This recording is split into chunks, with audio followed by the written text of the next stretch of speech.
El nombre que la historia no pudo borrar. Poncio Pilato. Hay nombres que quedan sellados en el tiempo no por sus hazañas, sino por una sola frase, un solo gesto o una sola decisión que cambió el curso de la civilización humana. Poncio Pilato es uno de ellos. Durante 2 milenios, su figura ha sido objeto de odio, debate, leyendas y, sobre todo, de un profundo misterio. Cada año, millones de personas recitan su nombre en credos y oraciones, recordándolo como el hombre que entregó a Jesús de Nazaret a la cruz. Pero, ¿quién era realmente el hombre detrás de la túnica de prefecto? ¿Era un burócrata cobarde que cedió ante la presión de la multitud, o era un estratega despiadado que jugaba un juego político mucho más oscuro de lo que los evangelios nos cuentan? Durante siglos, los historiadores más escépticos se atrevieron a decir que Pilato ni siquiera existió, que era un invento literario para dar un rostro al poder romano. Pero la arqueología, silenciosa y paciente, ha comenzado a desenterrar pruebas que no solo confirman su existencia, sino que revelan detalles sobre su administración que nos obligan a reescribir su historia. Hoy, en Códigos de la Antigüedad, vamos a descifrar la vida, el poder y el oscuro final de Poncio Pilato. Desde el descubrimiento de la piedra que lleva su nombre hasta un anillo de bronce que podría ser la firma de una ejecución, prepárate para un viaje de 15 minutos al corazón del poder de Roma y Judea. El fantasma de Cesarea, la prueba de piedra. Imagina la frustración de los historiadores durante casi 20 siglos.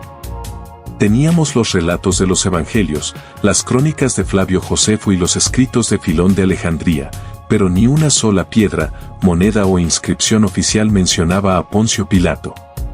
Era como si el hombre que firmó la sentencia más famosa del mundo hubiera sido borrado de los registros oficiales del Imperio Romano. Esto alimentó durante décadas la teoría de que Pilato era un mito. Pero todo cambió en junio de 1961.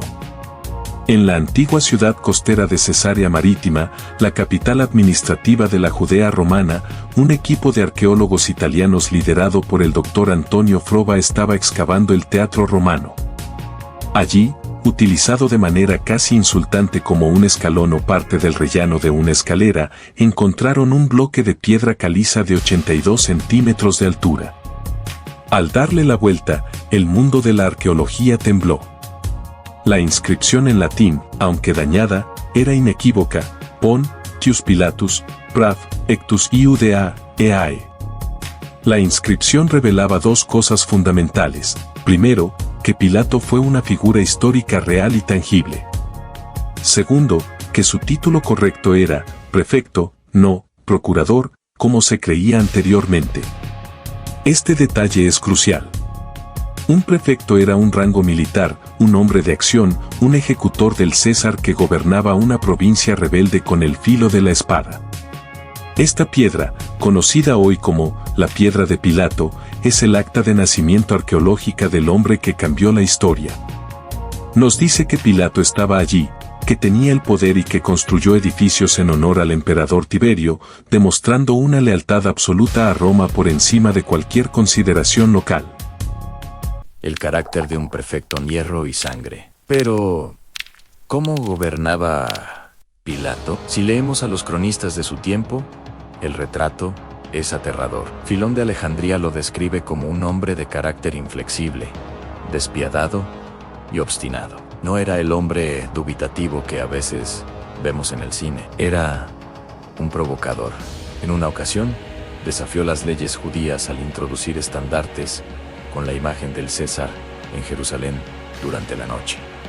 Para los judíos, esto era una blasfemia imperdonable. La ciudad estalló en protestas. Miles de judíos se presentaron en Cesarea y se postraron ante el palacio de Pilato durante 5 días. Pilato, impaciente, los rodeó con soldados y amenazó con degollarlos a todos. Solo cuando vio que los manifestantes estaban dispuestos a morir antes que permitir la profanación, cedió. Pero esa fue solo la primera de muchas masacres. En otra ocasión, utilizó el dinero del tesoro sagrado del templo para construir un acueducto. Cuando el pueblo protestó, envió a soldados disfrazados de civiles entre la multitud, armados con dagas ocultas, a una señal suya comenzaron a asesinar a los manifestantes. Este es el Pilato real, un hombre atrapado en una provincia que odiaba, rodeado de una cultura que no entendía y operando bajo la presión constante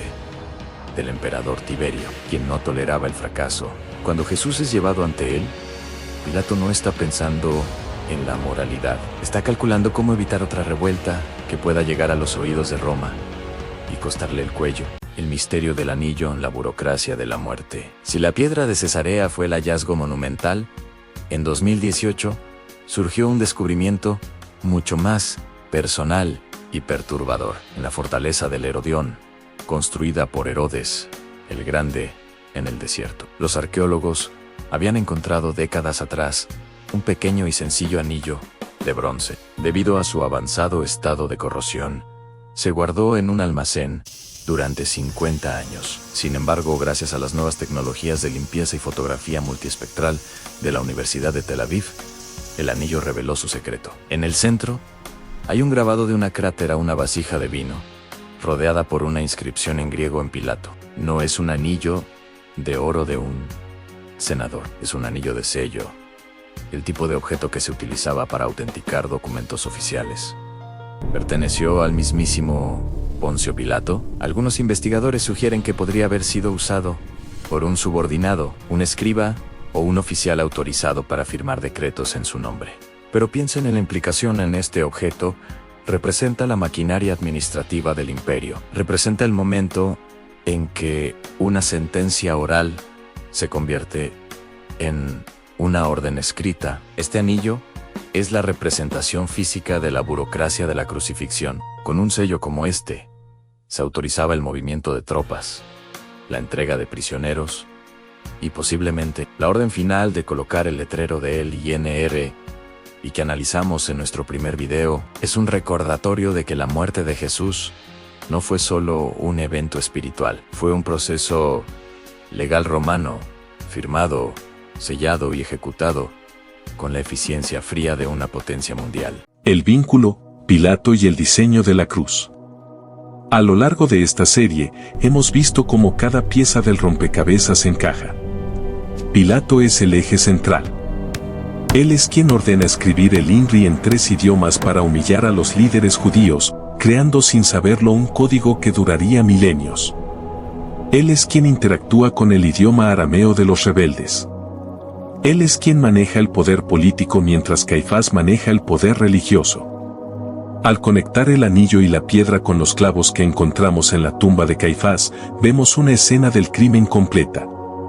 Pilato no se lavó las manos, por bondad, lo hizo como un acto de sarcasmo supremo. Estaba diciéndoles a los líderes del templo, este es su problema, pero yo tengo el mando. El código de Pilato es el código del pragmatismo político. Sin embargo, la historia tiene un sentido del humor irónico. Pilato intentó reafirmar el poder de Roma sobre un predicador galileo, pero hoy, las legiones de Roma han desaparecido, el palacio de Pilato es polvo y sus piedras se usaron como escalones, mientras que el hombre que él sentenció es recordado en cada rincón del planeta. El pez secreto que los cristianos dibujaban en las catacumbas de Roma, ese código de supervivencia que vimos en el video anterior, terminó conquistando el imperio que Pilato tanto se esforzó por proteger. El oscuro final, suicidio, exilio y leyenda. La Biblia guarda silencio sobre lo que ocurrió con Pilato después del juicio, pero los registros históricos no.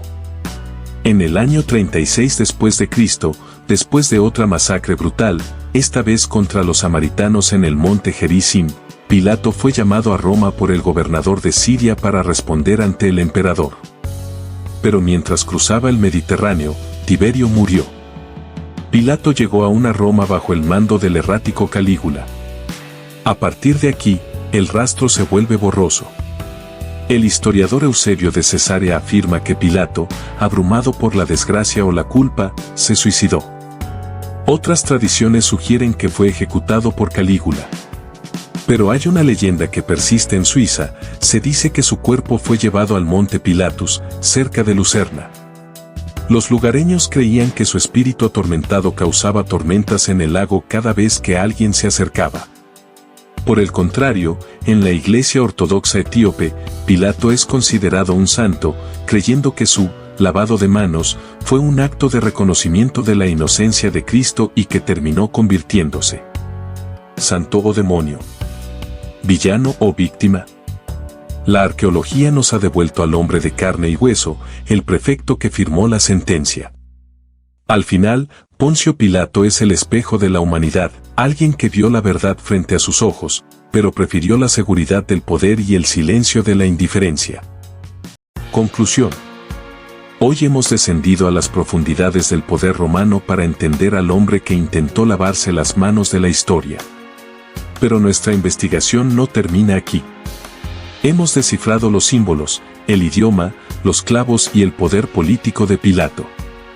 Pero falta un testimonio fundamental. En nuestro próximo episodio, vamos a revelar el código de María Magdalena. Vamos a descubrir por qué su figura fue distorsionada durante siglos y qué dicen los manuscritos que la Iglesia intentó ocultar sobre la mujer que fue la primera en ver lo que nadie más pudo. Si te apasiona descubrir la verdad oculta tras las piedras y los textos antiguos, suscríbete y activa la campana. No dejes que la historia se pierda en el olvido. Gracias por acompañarme en este quinto código. Tu apoyo es lo que mantiene viva esta investigación. Nos vemos en el próximo episodio.